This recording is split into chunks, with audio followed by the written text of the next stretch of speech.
Action. Bwana, mambo vipi? Bwana, kwa majina anaitwa Twalibu Brandi kutoka Afrika Kusini ya Chanika. Bwana, nipo na mwanangu sana Sauti ya Bongo. Bwana, mambo vipi? Bwana, karibu sana Sauti ya Bongo. Uhakika kabisa? Uhakika.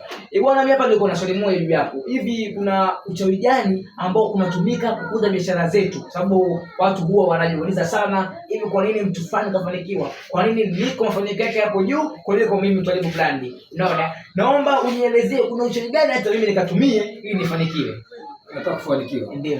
Katika biashara. Katika biashara. Mimi katika kitu ambacho ninaweza nikakusaidia, kitu ambacho unaweza ukakitumia kama uchawi katika biashara yako, ni vizuri unapaswa kuwatambua wateja wako. Ndio. Lazima watambue wateja wako, na kuna mambo ukishawajua wafanye wateja wako kwamba wateja wangu ni hawa na wa aina fulani fulani, inabidi uhakikishe kwamba kuna mambo ambayo kama katika maisha yako kwenye biashara yako usije ukasubutu kuyafanya. Mfano, jambo la kwanza, siku zote katika biashara usije ukasubutu kuwapokea wateja. Ulimi, na usisubutu kuingia kazini ukiwa na msongo wa mawazo.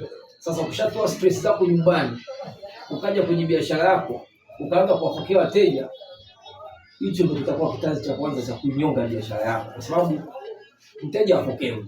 Ulimi unaweza kutumika kama mvuto, yani ni sumaku ya kuwavuta wateja. Nishakuelewa kwamba yani ukiwa kazini achana mambo ya nyumbani. Sio umetoka kwako huko umegombana na mke wako unakuja mara kuna mtu anataka kukopesha, yani kama ndio ugomvi, yani kama ndio chanzo cha kumalizia siasa haitakiwi. Lakini kuna wengine katika masuala ya biashara wanaita ile tabia ya kuzilazila, hasa kina mama hao.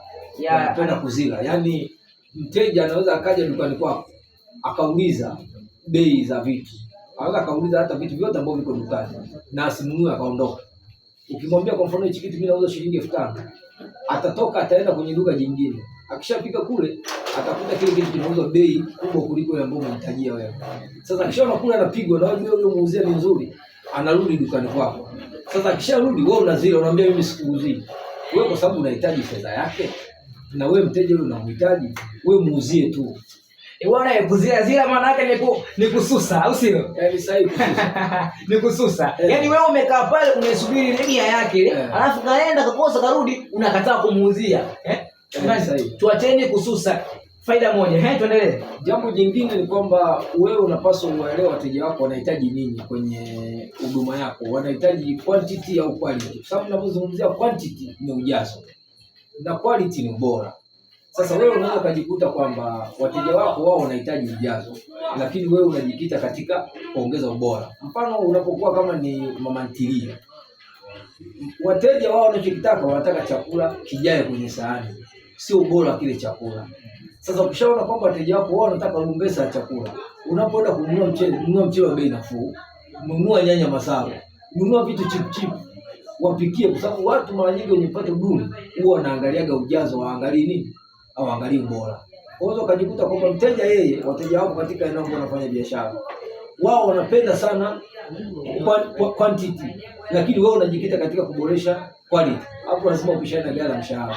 Jamani, Sauti ya Bongo anasema kwamba lazima ujue wateja wako wanahitaji kitu gani ili uweze kuwapata na biashara yako songe. Yaani kama mke wako unajua anahitaji kitu fulani na unamkava kitu fulani anafurahi, basi pia wateja wako inabidi wakave kama hiyo. Au unaomba pamoja? Ni sahihi. Sasa, jamani guys, leo niko na Sauti ya Bongo ya mnyama hizi hapa. Malizia shehe. Karibu sana. Asante sana. Na washauri wale wafans wote ambao wanatazama Sauti ya Bongo, wasahau kucomment, kusubscribe, kulike pamoja na kushare video zetu ili kuweza kujifunza mambo mbalimbali katika jamii. Asante sana. Asante sana.